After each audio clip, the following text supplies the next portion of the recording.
Cheating case, Rahul Gandhi మీద పెట్టాలి cheating case, Congress వాళ్ళ మీద పెట్టాలి గ్యారెంటీలు అని చెప్పి మాట దానినందుకు కేసులు పెట్టాలి. ఇక మనం కేసులు పెట్టినా పోలీసు వాళ్ళు ఉన్నారా ఇడ? ఇక పోలీసు వాళ్ళకి దరఖాస్తు ఇచ్చినా వాళ్ళు తీసుకోరు పాపం.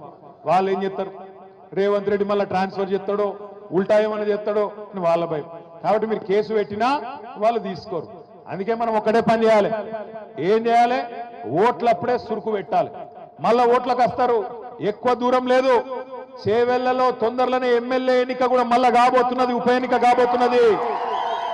మీరు గెలిపించిన ఎమ్మెల్యే మీరు కేసీఆర్కే ఓటేసిర్రు, ఓటేసి గెలిపించిర్రు. కానీ ఆ ఎమ్మెల్యే ఏందో కానీ రేవంత్ రెడ్డి సంకలది వచ్చిండు. ఇప్పుడు పోయి రేవంత్ రెడ్డి గారు సంకలది వచ్చిండు. ఎందుకు పోయినవాయా అంటే అభివృద్ధి కోసం పోయినా అంటుండు. ఎవరు అభివృద్ధి కోసం పోయినావు? నువ్వు ఏం అభివృద్ధి చేసినావు ఈ సంవత్సరంలో? రైతు బంధు ఇచ్చినవా? లేకపోతే ఆడబిడ్డలకు నెలకు 2500 ఇచ్చినవా?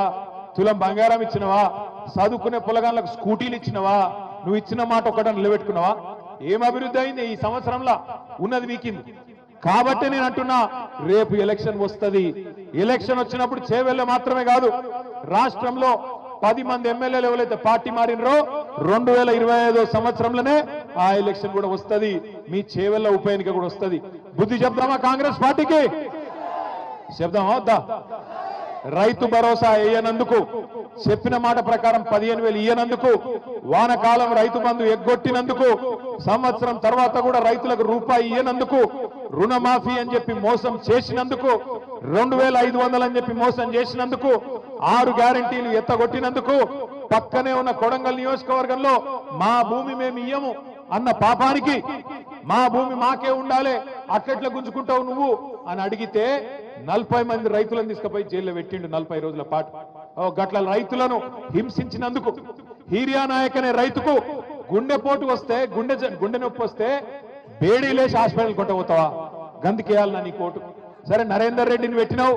నరేందర్ రెడ్డి చెప్తున్నాడు పక్కకెళ్ళినా, అన్న 37 రోజులు కాదు మళ్ళీ ఒక 40 రోజులు ఓమంటే పోయేస్తా, కానీ ఆడబిడ్డలకు ఇచ్చిన మాట నిలబెట్టుకోమను సిగ్గుంటే రేవంత్ రెడ్డిని అని చెప్తున్నాడు.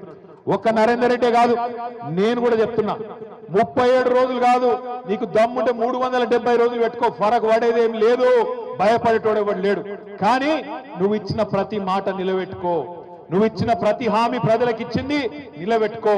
నిలబెట్టుకోకపోతే మేము అడుగుతూనే ఉంటాం, ఎంటాడుతూనే ఉంటాం. రైతుల తరఫున, ఆడబిడ్డల తరఫున, పేద ముసలి వాళ్ళ తరఫున కొట్లాడుతూనే ఉంటాం. ఆఖరిగా ముసలిలను కూడా మోసం చేసిండు.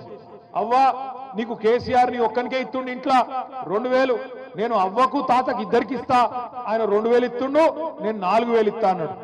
ఒక్కలకి ఇస్తుండు కేసీఆర్, నేను ఇద్దరికి ఇస్తా అని చెప్పిండు.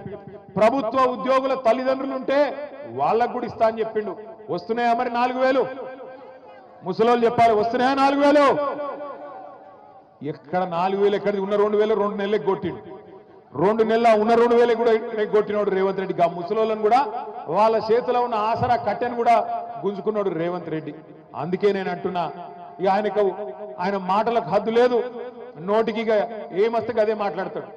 ఎవడన్నా ప్రపంచంలో ముఖ్యమంత్రి పదవిలో కూర్చున్నాడు